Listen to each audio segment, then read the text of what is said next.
Welcome back to the next lecture of thermodynamics. So in previous lecture we have seen the expression for Gibbs free energy and Helmholtz free energy. Also we have derived the difference in their initial and final state of each energies. Okay, and there we have seen that the Gibbs free energy is what?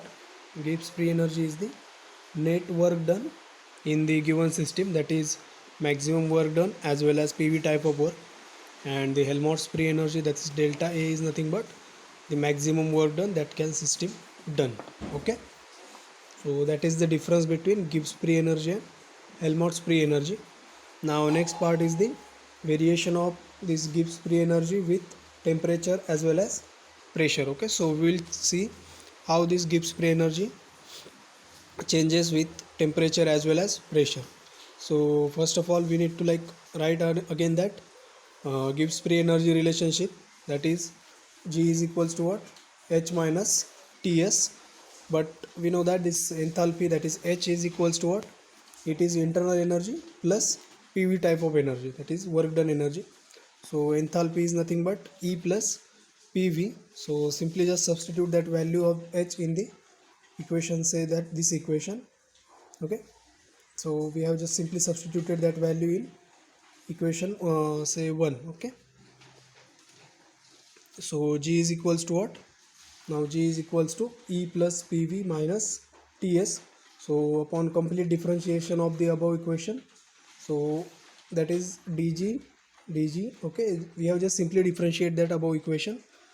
Then differentiation of E, that is dE. Then what is the differentiation of P and V? So here there is a multiplication of P into V. Okay, P into V. So how will you differentiate this equation? So in order to differentiate such equation, we have to use the UV rule of multiplication for the differentiation, that is P into derivative of V plus V into derivative of P, that is okay. Likewise P into derivative of V plus V into derivative of P. Similarly here there is a multiplication of temperature and entropy. So again we have to use the UV rule of multiplication, that is T into differentiation of S minus S into differentiation of T. Okay, so simply we have just used the UV rule of multiplication. Now by the first law of thermodynamics, the work done in the given system for the expansion, which is nothing but P delta V. So overall we can say that this work done in terms of heat energy change is equals to internal energy plus P into delta V. Okay, P into delta V, that is the heat energy that is changing in the given system, is a result of two energy changes, that is one is the internal energy change and another one is the PV type of energy change. Okay, so these are the two energy changes that has been occurring in the given system. Okay. Also we know that by the second law of thermodynamics, this Q reversible or the heat change and entropy are related by this equation, that is Q reversible upon T is equals to delta S, or simply we can say that this Q reversible is equals to T into delta S, which is equals to Q reversible, which is equals to what? dE plus P dV. So here we can see this dE plus P dV. For that we can substitute dQr. Also here we can see this TdS. There also we can substitute this term. Okay, so finally we can say that this term and this term get cancel out. So we have been just left with only VdP minus SdT. Okay, so this is the final expression for the differential form of Gibbs free energy, that is VdP minus SdT. Okay, so this is the expression for the one of the expression for the Gibbs free energy, that is dG is equals to VdP minus SdT. Now we have to consider the two cases, that is at constant temperature and at constant pressure. Okay, so in first case we see this at constant temperature, what will be the happen? So in system, the at constant temperature dt is equals to 0, so dg will changes to only VdP. So simply rearrange this equation, that is change in Gibbs free energy with respect to change in pressure at constant temperature is equals to volume. Okay, because this equation has been rearranged, so this dp term will go on the left hand side in the denominator, and we all assume this that at constant temperature. So at constant temperature, this change in Gibbs free energy with respect to pressure is equals to volume. Okay, volume of a system. Now next, at constant pressure, so what will be change in the system? That is dp is equals to 0. So dp is equals to 0 means dg is equals to minus s dt, or dg upon dt at constant pressure is equals to minus s. So above two equation indicates what? The above two equation indicate that the free energy change with respect to pressure and temperature are related to what? Volume and entropy of a given system. Okay, so we can say that the Gibbs free energy change with respect to, okay, pressure is equals to volume, and Gibbs free energy with respect to change in the Gibbs free energy with respect to temperature is the entropy of a system. Okay, so that is the two expression for the Gibbs free energy changes with respect to temperature and with respect to pressure. Okay, now next is the equation for variation of Gibbs free energy with respect to pressure. So here we have obtained this equation, that is dg is equals to vdp. So we are just simply using this equation in order to derive the relationship between Gibbs free energy change and pressure change. Okay, so here simply we are just going to obtain the integral equation for the Gibbs free energy change. Okay, so consider the n number of moles for the gaseous system changing pre-pressure from P1 to the P2. That is, P1 is the initial pressure and P2 is the final pressure at constant temperature. So this is also important condition, that is at constant temperature. So delta G is equals to what? Delta G is equals to G2 minus G1, which is equals to integration from P1 to P2, that is initial limit and final limit of what? VdP, because we have seen this at constant temperature the Gibbs free energy is equals to VdP. So now by the ideal gas equation we can say this, that PV is equals to nRT. So for the volume we can substitute volume is equals to what? nRT upon P, nRT upon P. So we have just simply substituted the value for volume. Now rearrange that into the separate variables and the constant terms. So delta G is equals to nRT into integration of dP upon P. And what is the integration of this dP upon P? So it is simply natural log of that given variable. Okay, so we know that this integration of what? 1 upon x dx is integration of 1 upon x dx is ln of x. Okay, natural log of x, or that can be also be written as log to the base of e. Okay, log to the base of e.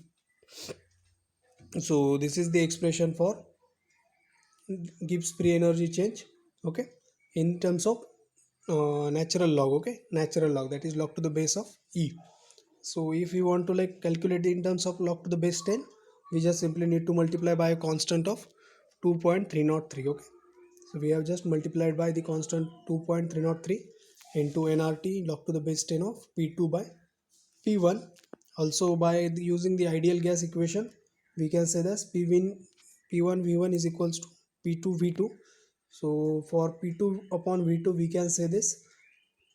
So P2 upon P1 is equals to V1 upon V2. Okay, so we have just simply obtained the value for P2 upon P1, which is equals to V1 upon V2. So if you have been given with the values of either pressure or either volume, you can be able to calculate the Gibbs free energy change for the given system. Okay, so here delta G is equals to, this is the another expression, that is delta G is equals to 2.303 nRT into log to the base 10 of V1 upon V2.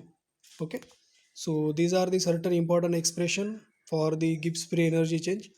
Like we have seen this 4 to 5 relations are there in total.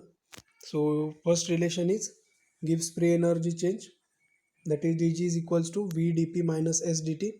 Then next, Gibbs free energy change at constant temperature, which is comes out to be volume. Then next, Gibbs free energy change at constant pressure, which is comes out to be entropy S. Then next, the variation of Gibbs free energy with pressure n. Okay, So there we have obtained again two different expression, that is delta G is equals to 2.303 nRT into log to the base 10 of P2 upon P1, and second expression is the delta G is equals to 2.303 log to nRT log to the base 10 of V1 upon V2. Okay, so let us try to solve some problems. Like consider the first problem. So calculate the free energy change of 3 into 10 raised to minus 3 kg of methane gas, which are allowed it to expand isothermally from 2.9 kilopascal to the 1.35 kilopascal pressure at 27 degrees centigrade. Okay, so here units are like, certainly all the units should be in the SI, but this pressure units, like they are having the ratio. Okay, here in the expression there is a ratio of two that pressure units, so they are going to cancel out, so we need not to be like convert this pressure units, but we have to convert this temperature unit as well as the number of moles unit. Okay, so first we have to calculate the number of moles. So how will you calculate the number of moles? So number of moles is nothing but weight of the given substance divided by the molar weight or molar mass of the given substance. So here we have been given with how many methane? So we have been given with 3 into 10 raised to minus 3 kg methane. And what is the molar mass of methane? So molar mass, they have given the atomic weights of carbon and hydrogen. Okay, so atomic weight of carbon is 12 and hydrogen it is 1. And what is the formula of methane? That is CH4. So the total molecular weight of this methane will be 12 plus 4, that is 16. What is the unit for this? 16 gram per mole. Okay, gram per mole, but we are requiring the that weight in terms of kg, so just simply multiplied by using 10 raised to minus 3. Okay, so we will get number of moles as ratio of these two terms, that is comes out to be 0.1875. Okay, so this much moles are there in the given reaction mixture for the methane gas. So temperature is what? Temperature is given as 273. Okay, plus 27. So we have just simply converted this degree centigrade into the Kelvin temperature. So next is just simply substitute the values of this pressure and other constant. Okay, so P2 upon P1. So P2 is given, final pressure is 1.35, initial pressure is 2.9 kilopascal. The number of moles we have obtained as 0.175, temperature is 300, and this is R is what? Universal gas constant, which is 8.314 joule per Kelvin. Okay, joule per Kelvin per mole. Okay, so that is the gas constant for the ideal gas equation. So if we have just simply solve that equations, you will get the value as 0.357 or minus 357.68 joules. Okay, so this is the value for Gibbs free energy change. Okay, now next consider the next expression. Here we have not given the exact volume numbers or the value for the volumes. They have given certain ratios. Okay, so let us see this problem. So find the free energy change when 6 into 10 raised to minus 3 kg of oxygen are compressed isothermally at 27 degrees centigrade till its volume become half of its initial, that is volume is half. Okay, for oxygen it is molecular weight or atomic weight of oxygen is 16 gram per mole. So number of moles is how much? So given weight, that is 6 into 10 raised to minus 3 divided by oxygen. So formula of oxygen is O2. So it will becomes out to be around again 0.1875 moles. Now volume given as what? V2 by V1 is given by 0.5, because the volume, final volume get half of its initial. So we get this ratio as V2 by V1 as a 0.5. Okay, then temperature is 27 plus 273, which is comes out to be around 300 Kelvin.